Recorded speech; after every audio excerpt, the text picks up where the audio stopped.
Welcome to Her Stories, Her Secrets. Today's story proves that the most dangerous person in the room is often the one wearing the cheapest clothes. If you believe respect should be earned, not bought, hit that subscribe button. And tell us in the comments, would you have forgiven the man in this story? Or would you have done exactly what she did? Here's the story. $850. That was the price of the white truffle risotto at Le Poke, the only 3 Michelin star restaurant on the Upper East Side. It was a place where Wall Street bankers went to celebrate bonuses and where socialites went to be seen. It was not a place for dirt.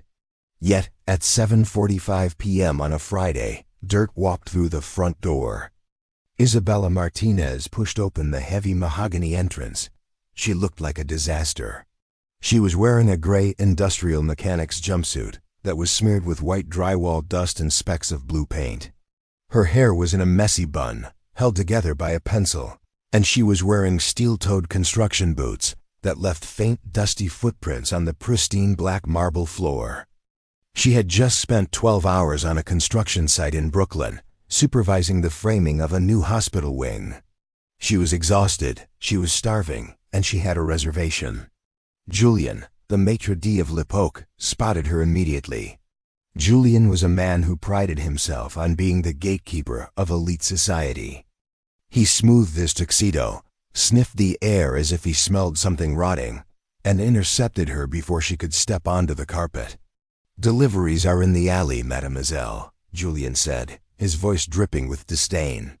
He didn't even look her in the eye. He looked at the paint stain on her shoulder. Isabella stopped. She took a deep breath, trying to be polite. "I'm not a delivery driver," she said, her voice raspy from shouting over jackhammers all day. "I have a table for one." "The name is Martinez, 745, Julian laughed. It was a short, cruel chuckle that drew the attention of the diners nearby. "A table? Look at you. You look like you just crawled out of a sewer. This is an establishment of refinement. We have a strict dress code." Isabella glanced down at her boots. "My clothes are dirty, but my money is clean," she said calmly. "I made this reservation 3 months ago." "I'm sitting." She tried to step around him. Julian physically blocked her path, placing a hand on her chest to push her back toward the door. The contact was shocking. "Do not touch me," Isabella warned, her eyes narrowing.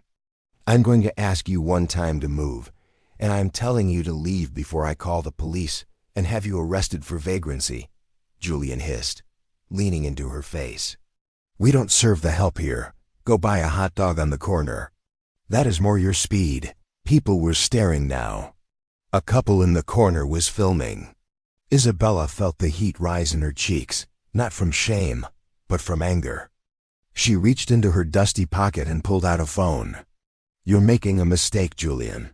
"A fatal one." "The only mistake," Julian sneered, opening the door and gesturing to the cold street, "was thinking you belonged inside. Out, now." He snapped his fingers at a busboy. "Bring a mop." "She left dust on my floor." Isabella looked at him for a long second. She memorized his face. She memorized the fear in the busboy's eyes. "Okay," she said softly, "I'll leave. But when I come back, I'm not coming for dinner. I'm coming for the keys." Isabella stood on the sidewalk, the cold New York wind cutting through her jumpsuit. Through the window, she could see Julian laughing with a wealthy couple, pouring them wine, wiping his hands as if he had just taken out the trash. He thought the problem was solved. He thought she was just a humiliated construction worker who would go home and cry. He didn't know that the construction worker was Isabella Martinez, the sole heiress and CEO of Martinez Build, the largest commercial development firm in the tri-state area. And he certainly didn't know that Martinez Build had acquired the building that housed Le Poke just 48 hours ago. Isabella didn't cry. She dialed a number. "David," she said when her general counsel answered. "I need you to meet me on 64th Street. Bring the lease agreement for the commercial unit at 120 East, and bring the structural engineers." "Isabella?" David's voice was concerned. "It's 8 p.m. Are you okay?" No, Isabella said, watching Julian inside the restaurant. I'm hungry. And I've decided I want to terminate a tenant. 20 minutes later, a black town car pulled up. David stepped out, holding a thick file. He looked at Isabella's dusty clothes and smiled. He knew that look. It was the look she had when she crushed competitors in boardrooms. What did they do? David asked.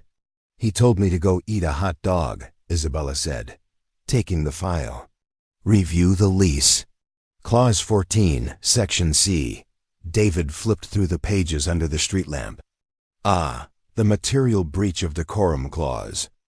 It states that the tenant must operate the business in a way that does not damage the reputation of the landlord.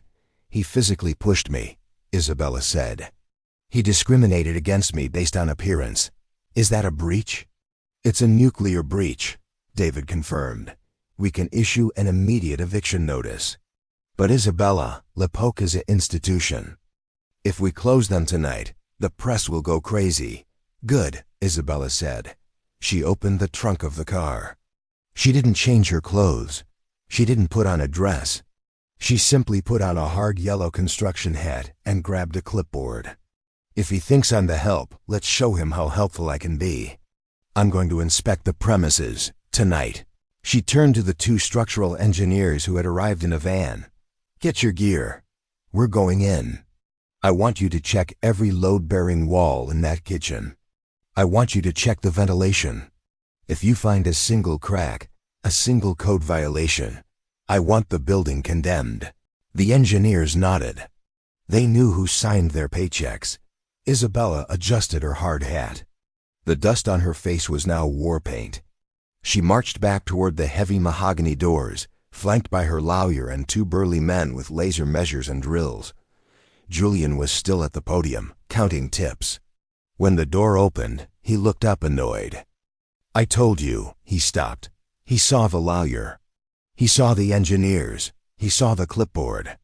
And he saw the terrifying smile on the face of the girl in the dirty jumpsuit. Hello, Julian, Isabella said, walking right past him. Table for one is canceled. But the inspection is just beginning. Silence fell over the dining room of Lipoque. The clinking of silver forks stopped. The jazz music seemed to fade away. All eyes were on the procession marching through the center of the room. Two men with industrial drills, a lawyer in a suit, and leading them, a young woman in a dirty jumpsuit wearing a hard hat. Julian chased after them, his face turning a shade of purple that matched the velvet curtains. You cannot be here. Julian shrieked, grabbing Isabella's arm again. This is private property. I am calling the police. Isabella stopped. She turned slowly. She looked at his hand on her arm, then up at his face.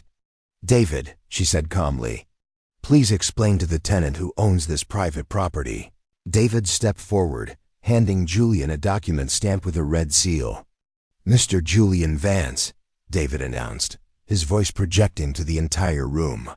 You are currently leasing this space from Martinez Holdings. The woman you just assaulted and refused service to is Ms. Isabella Martinez, your landlord. Julian froze. The paper shook in his hands. He looked at the document, then at the girl covered in drywall dust. The realization hit him like a physical blow. The color drained from his face. Ms. Martinez, Julian stammered. I didn't know. It was a misunderstanding. Your attire, it was ... It was what? Isabella asked, stepping closer. Not elite enough, not human enough. She grabbed the reservation book from his podium. She flipped it open. You judge people by their covers, Julian. But you forgot to check the foundation. She turned to her engineers. Check the kitchen wall. The one behind the stove. The engineers marched into the kitchen. The chefs shouted in confusion. Moments later, one engineer came out. Ms. Martinez, there's a structural fracture behind the gas line. It's a critical safety hazard. Isabella nodded. She looked at the diners. Ladies and gentlemen, she announced. I apologize for the interruption, but as the owner of this building, I cannot in good conscience allow you to eat in a death trap. This building is structurally unsound due to tenant negligence. We are shutting it down, immediately. You can't. Julian cried, falling to his knees. We have bookings for months. My career. Please, Miss Martinez, I will do anything. I will give you the best table. Free for life. Isabella looked down at him. She saw the pathetic man who had felt so big just an hour ago. I don't want your risotto, Julian, she said coldly. And I don't want your table. She took a pen from his pocket, the same pen he used to cross out names, and wrote evicted. Across the reservation page, pack your knives, she said. You have until midnight to vacate my property. The police arrived 10 minutes later, but not to arrest Isabella. They came to enforce the condemnation order. The diners were ushered out. The lights of the 3 Michelin star sign flickered and died. Le Poke was gone. 6 months later, the space reopened. It wasn't a French restaurant. It was a community kitchen called The Foundation, serving high-quality meals to construction workers, nurses, and anyone who looked tired, regardless of their clothes. The Maitre D was the busboy Julian had terrified. And Isabella? She still eats there every Friday. She wears her dirty jumpsuit. She sits at the best table, and nobody, absolutely nobody, asks her to use the back door. The lesson is simple. Be careful who you step on. They might be the ones holding up the floor you're standing on. Thanks for watching. If you loved seeing arrogance crushed, hit like and subscribe for more. Stay humble,